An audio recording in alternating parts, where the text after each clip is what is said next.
welcome you to our second episode. Catch up with us. My name is Deborah. I'm with Benjamin on Fine Pieces. Yeah, Fine Pieces is right back, and guys, we are so glad that you have tuned in again. Thank you for your previous comments and the feedback that you gave us as regarding to our very first video. The subscribers. The subscribers, yeah, we thank you guys, and keep sharing, keep subscribing, and support us. And if you like our content, request that you share, like, subscribe. Don't Sure. forget. Yeah. On this second episode, it's just more of like a continuation from the previous. Last time we talked about gratitude. Yeah, I gratitude. want to talk about how to practice gratitude. So we don't leave people hanging, but how do we actually practice gratitude? How do we live with these virtues in our day-to-day life? Yeah, how do you go ahead to express it? What is its contextualization? But from us talking about it as gratitude as it is, but The practicability. exactly. We need to practice it, not only just cramming things and being theoretical, but it's really practical. So as we head into this session, just be open-minded. We like the feedback. We like what you can add to the conversation, because we are here to just share the conversation, but it can keep going on even in the comment section. So we welcome your comments and your interaction. Yeah, and I mean, to start, the easiest, like maybe we can talk about is, take for instance, when you wake up in the morning, every day that you wake up is an opportunity to be grateful for. Like you're awake, Yeah. not among the dead. The fact Your that you chance- are breathing. Exactly, your chance to live, your chance to be among the living, your chance with yet another day, which means opportunities, which means new chances, new ideas, a new beginning altogether. Yeah. Things failed yesterday, then you should be grateful that you have another day to keep them going. That's true. And if at all we don't, if God didn't give you the grace to live, or if has not chanced you with another day, a blessing of another day, perhaps you could be dead, as others have died. Yeah. Yeah. So the thing is to be grateful that yes, this is another morning that has come my way. How do I make good use of it? I mean, you start it like any other fresh opportunity that is before you. Yeah. That's very true, because we oftentimes we wake up with the baggage of yesterday, and then we fail to give ourselves chance to have a new start. And before you know it, the day is running, it's midway, and that's how very many people are tied up in a cycle of unproductive days. Yeah.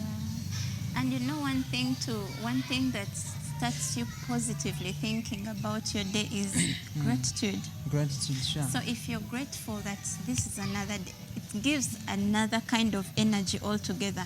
Not to wake up saying, oh my God, fate has befallen me. I am alive again to suffer. That's a bad Your position to confession be. matters.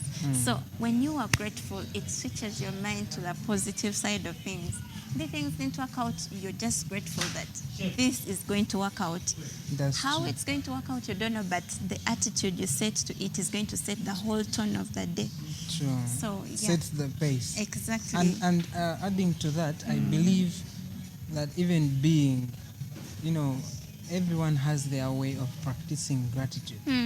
Some people will, I don't know what other people do, but with us Christians, when you wake up and first thing you know is you're breathing, you want to thank God, and you enter in a conversation with your God. You start praying, and when you pray, it really lifts you up. It elevates you from that, uncertainty of the Exactly. previous day. Because it actually does remind, when you set your mind to say that, okay, this is another day, I'm going to be grateful for whatever package it is in. You're going to be grateful for whatever the portion that there is for you in that day. Yeah. It reminds us of the blessings that we have unseen.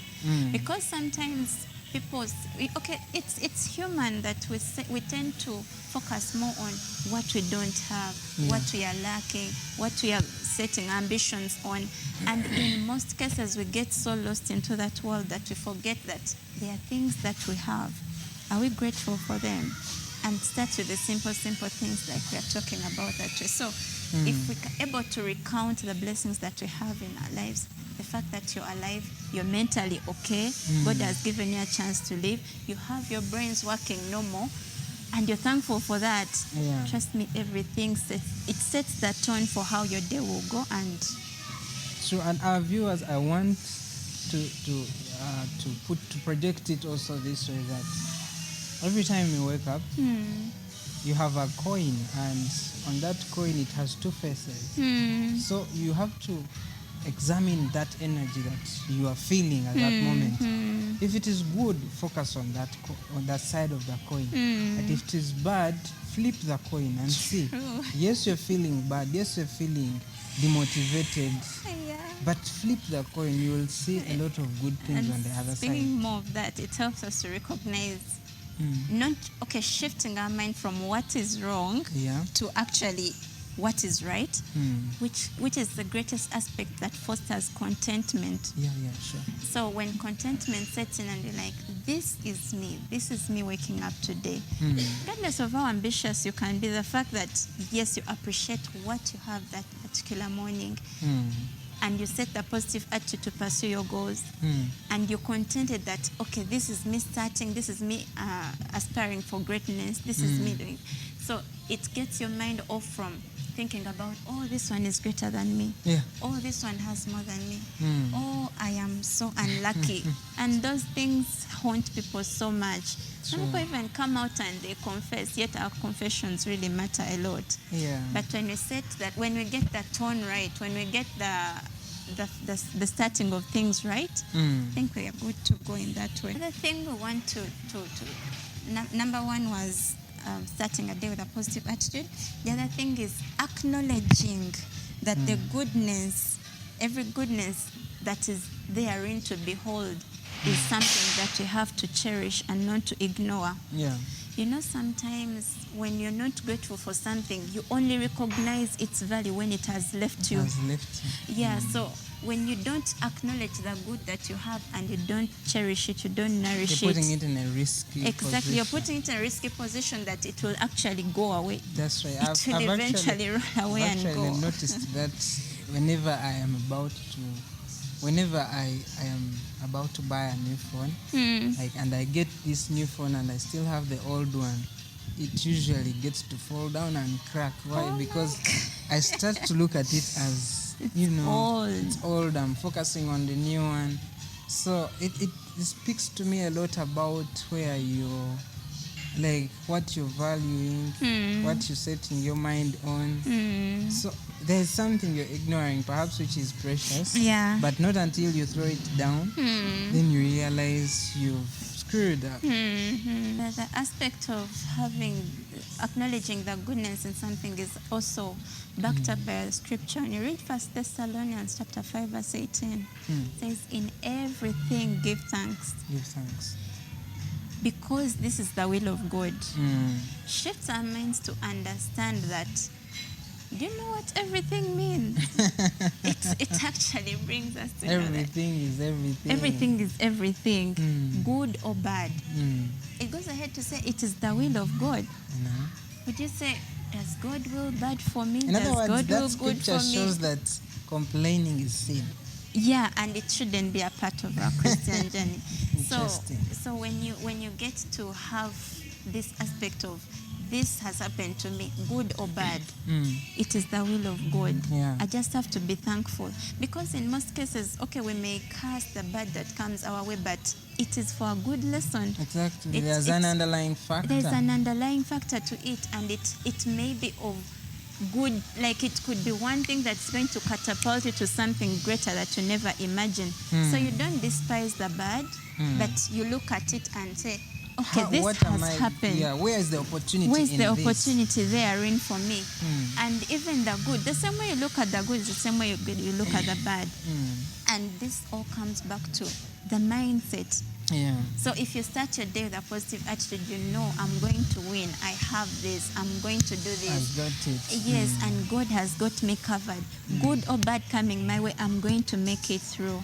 That's You know, grateful for life, grateful for the opportunity. Because if you were useless, you would actually be dead. Why would you still be living if you're dead? That's if true. you're not, if you're So the not, fact that you are still alive, you're still breathing, it is clear evidence that you are of high value and that your purpose is still in the making. exactly. So you have to stick to, you know, your purpose and see what God has for you. Yeah.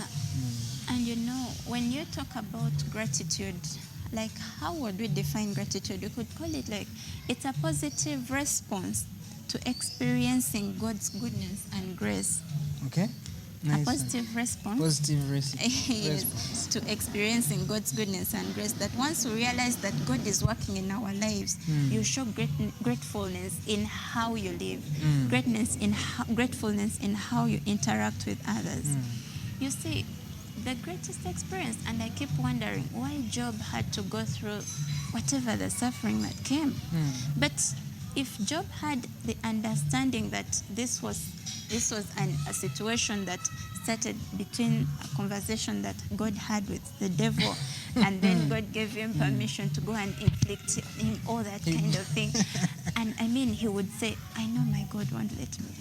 Like he would somehow be contented that as long as God is in it, I'm okay. But the important thing about this, and I want us to learn, is Job didn't know this background. It's us who are reading that know the background Who of get it. to know that there are certain conversations like that. That went on before his situation went that So direction. he was the first person and he didn't have an example. But we do have an example. Exactly. And the good thing about it, if you read the whole book of Job, you realize that he kept himself composed. Yeah. He kept calm. But who of us, if you went through that kind of turmoil, I wonder you'd keep yourself composed? It is really, really, really You know, hard. sometimes we hurry to say the devil has attacked me and things like that. But I believe if Job is able to look at some of these He's things, a good example. you'd be for like, us. these people have an example. You see, Yeah. and they are complaining. They have most people who actually get to deny God. Some of them even don't reach They don't reach that that test level. because that test of Job, trust me, it was too much. intense. Yeah. Yeah, but we have an example to, you know, the word is full of these examples. That's why we have no excuse to compromise, but to stick to the truth, Yeah. to stick to the principles of the word, and we'll see victory in everything. You know, when the aspect about being grateful is when you talk about how we respond to the things that we already have or the things that have come our way, it helps us to live in the moment, you know? Otherwise, if you're not practicing gratitude, you'll be there instead of living in the moment that, wow, thank God I have an opportunity to be in school. If you're not practicing gratitude, your worries would be, oh my God, am I getting a job after here? Oh my God, am I getting to university it after here? steals You get it? Your joy. It steals your joy In of the moment. Yes. That's very true. But when you live in the moment, you're like, okay, this is where I am. I thank God for life. I thank God for knowledge. I thank God for the opportunity to be in class. I thank God for provisions. I thank God for my teachers. The devil Yes, doesn't. you just live grateful in the moment. He finds no gap to get a hold of you no in gap. such a situation. Yes, so Because you're confusing him, you're being Yeah. grateful, you're acknowledging the blessing. yes, because when we practice, there's something about gratitude, by the way, and I don't know if we can convey it in the most possible, the most meaningful way possible. But you just simply live in that moment, be grateful, give it your all. You get it? Yeah. Give it your all, and the moment that season for that particular thing passes, you're walking into something new. Yeah. And that brings us back that as long as you wake up and God has given you life, just be grateful for life, first of all. Very Be true. grateful for what you have at the moment. If you have breath in your nose, be grateful Be for that. Yes. So when that opportunity comes that this stage is actually done, you just transition to the next stage and you know, there's a way it sets a tone for everything. Yeah. And our community and our generation needs to know this. When you talk about Dr. Miles Monroe had a song, but he had a great message. It says, if you want a brand new world, you got to have a brand new people. Okay. You need a brand new people. You need to have a brand new mind. Like it kept. You need to be brand new. Exactly. So To rebrand yourself. Exactly. So at the end of it all, it stated that for us to have a brand new people, they need to have a brand new mind. A brand new mind comes from this transformation that you get with a different kind of understanding that I'm not supposed to live in fear. I'm not supposed to live in trying to understand how am I going to make it through tomorrow. But you're living in today. Yeah, that's true. Yes. So the worries of tomorrow are not encouraged so in our faith as yes. Christians. In other words, you fail to live fully. You fail to fully exhaust what you have to exhaust in that particular season of your time. Yeah. When the Bible talks about, in Romans 12, when it talks about, I beseech you, brethren, by the mercies of God, to present your body a living sacrifice, holy and acceptable unto God. The second part is what I'm interested in. It says, and be not conformed to the standards of the world, but be transformed by the renewing of your mind, that you may approve things that are excellent, as that are good and perfect will of God. So the second bit is what I was interested in. Okay. It talks about a mindset shift. That there is nothing we are going to attain, there is nothing we are going to reach to unless we give our minds to change, a positive kind of change. Unless we give because people grow up in various societies. You're going to find someone grow up in a society where they don't care, they do this, they worry about tomorrow. Violence is the order of the day.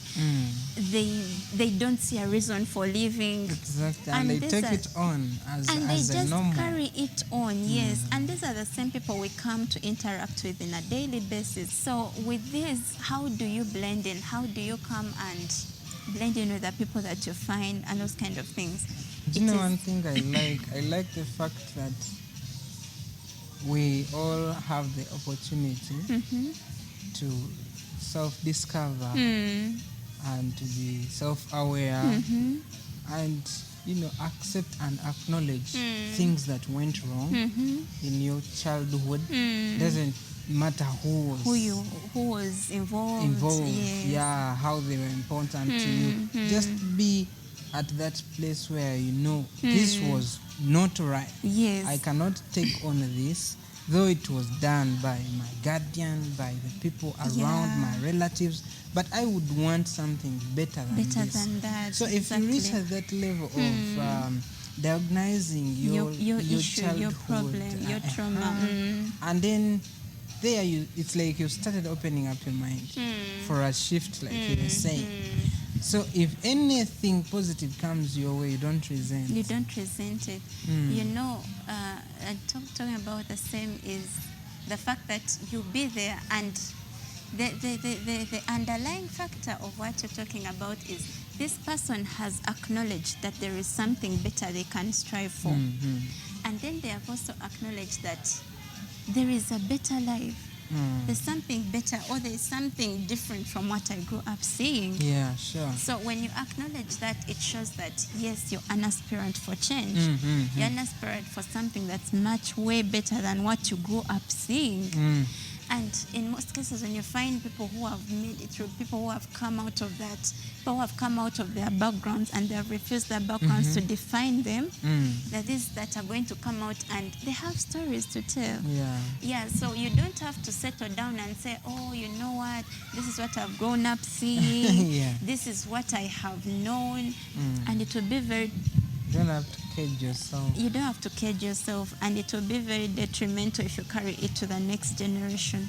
That's why we find very many toxic traits in generations. It's because different families, people come together and they make, as people who are getting to live together, and then they don't talk about the things that have been recurring from the Jaja from now the parents, like what is that thing that you know, you can't come and be proud about a toxic trait. No one has ever been. And then you say, for us, this is how you know. So if you come out and have a conversation like that as two people who are starting to get to build a place of good nurturing, a place of a godly environment, you ought to iron out and recognize that recurring effect, the ripple effect that has been existing. And you stand and say this is stopping here. And say it's stopping with us. It's not going through. I know. Yeah. It's good in such a way that, you know, when we grow, every single decision that we make, every move that you make, every decision that you make, the beautiful thing about this is you very well know and you are aware that this is going to affect me somehow. Yeah. So if you choose to say that this trait, much as we've carried it, much as my grandmother had it, my mother had it, it's stopping right here. I'm not carrying it forward. And you be deliberate on certain things and say, this is something good. Why isn't it at ours? Let me embrace it and let's have it evolve. Very so true. we can be agents of change if we are mindful and we're intentional about these things. So, you know, as humans, you don't stop to learn. So every new day that comes, you learn something. You're like, I think this is good. I think this is good. Yeah, I think I missed this. You don't cage yourself to what you know or what you've known or what they have told you. But when you keep your mind open and your mind open in a way that you're open-minded to learn things that are beneficial, things that are good for you going higher, things that are good to acknowledge in a way, you know, and you're able to, you know, it's good to sit down and say, you people, I saw this, but I don't think it's right. Yeah, in that kind of sense, we are able to influence our future. And if we are talking about impacting the generations to come, then change starts with us. Then we pass it on. If we want to see something stop, then it has to be from us before we pass it on. Yeah, so things like that. I think when we are mindful of how we live our lives, how we conduct ourselves, how we go about our daily issues, how we go about our daily interactions, it can be a good thing to set a trend, set a change, and see how we help one another. Yeah, and I also think we need to do serious visualization of these things and have a gratitude kind of like calendar where you follow up every day. What is the blessing that you can just write down a reason to be grateful, so that you don't let a day go by when you are not grateful. It's like one time I was hearing some motivational speaker and he said, make it intentional to make someone smile in a day. Every day. It could be just by a small gift, a little favor, and things like that, but it adds a lot to the rest of your mood of the day, you, the person. And that adds on to maybe the other thing that we talk about is how do we bring gratitude on table? How do you express your gratitude? Yeah, making someone smile doesn't require something so big. Not really. Yes, it goes as something as small as pass me that pen. Someone passes it on to you. You say thank you. Some people have grown up not hearing a thank you, but say thank you, and it's enough to smile, make someone. You need an extra chair. Exactly, things like you that. Seeing people appreciating you are the champion in the space. You can just decide to go out of your way and do something. Exactly. Yeah, you don't fail to pass a word of appreciation to someone. You don't fail to acknowledge someone good at something. You know, it's good to, you don't sit down and be jealous of someone that, how can he be doing this better than I do? You know, that brings a bad kind of energy. That's true. So when you reach out and like, wow, I like how you do this. How do you do it? I really emulate this. It's, you know, speaking that gets away. Sometimes, how did they call it? akasajja Yeah, the ego kind of feeling. yeah, sometimes it can be there, and something You that have disturbs it, you is but it can only go away if you just speak something. speak it Generous. out. Exactly. Like your outer You get self out of goes your way. against your inner self. So you be like, why am I even having this bad energy about this person? Yeah. So you go out of your way and be You like, oppose you know what? yourself. You oppose yourself because these are things that we fight to. As long as you're fighting, change stems from within. So if you feel some resentment, some negativity from within, these are things we intentionally do to get rid of certain things that you don't want to see appearing. So if you're someone and you really think this is good, even if someone is doing something and they have really done it better than you, you go to acknowledge. Yeah.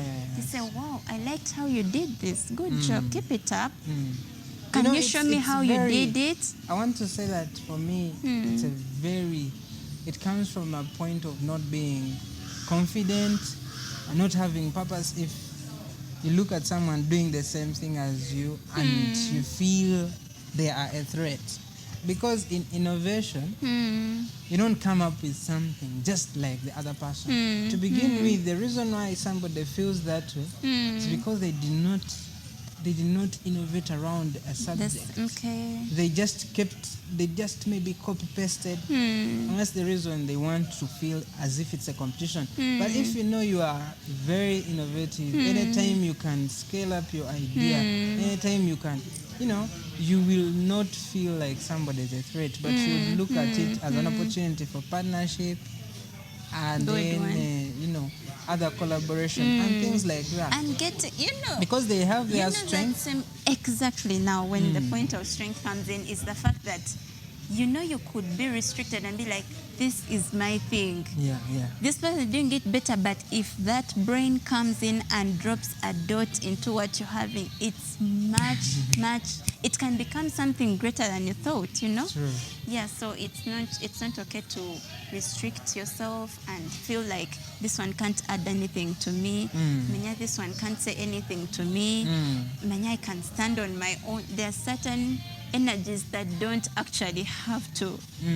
They really mentioned consume really. you. You be in a space and you're feeling someone is a threat.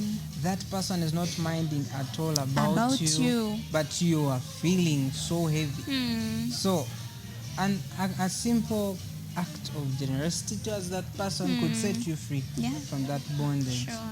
Yeah. Not forgetting to talk about, I want us to appreciate the WaterQuip team. Yeah, so those people have really subscribed to our channel. Thank you, WaterQuip team, for your support. Yeah. So gratitude is also a pill. I know of people who practice gratitude in business and it really gives good results, because in sales and marketing, if you have, for instance, a social media platform and you don't give back to people, you don't mention anything to do with your client satisfaction, but you're always projecting your product, your service, it also becomes, you don't impact people. Your followers will be there, but just for the sake of you are around. Should they find somebody who is more grateful, They won't stay any minute. they will feel more at peace with them.